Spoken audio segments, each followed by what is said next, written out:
FC আড্ডাতে আপনাদের সবাইকে স্বাগতম। আকাশ ছোঁয়া দামে আটলান্টিকা মাদ্রিদে আর্জেন্টিনা বিশ্বকাপ জয়ী তারকা। ম্যানচেস্টার সিটিতে সময়ের অন্যতম সেরা স্ট্রাইকার আর্লিং হাল্যান্ড জায়গা দখল করে রেখেছিলেন। মূল স্ট্রাইকার হিসেবে আলভারেজ খুব একটা নিয়মিত সুযোগ পাননি পুরো মৌসুমে। প্লেইং টাইম থাকা বা না থাকা নিয়ে মূলত শুরু হয় আলভারেজের দলবদলের গুঞ্জন। মাঝে পেপ গার্দিওলা কিংবা প্যারিস অলিম্পিকে ব্যস্ত থাকা হুলিয়ান আলভারেজকে দুজনের উড়িয়ে দিয়েছিলেন দলবদলের গুঞ্জন।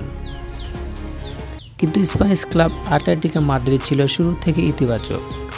দফায় দফায় কথা চালিয়েছে ম্যানচেস্টার সিটির সঙ্গে, তাদের কাজও দিয়েছে।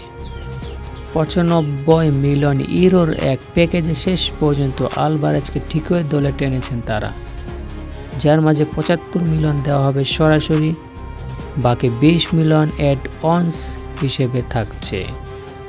ভিডিওটি ভালো লাগলে একটি লাইক দিয়ে দিবেন এবং চ্যানেলটিকে সাবস্ক্রাইব করতে ভুলবেন না।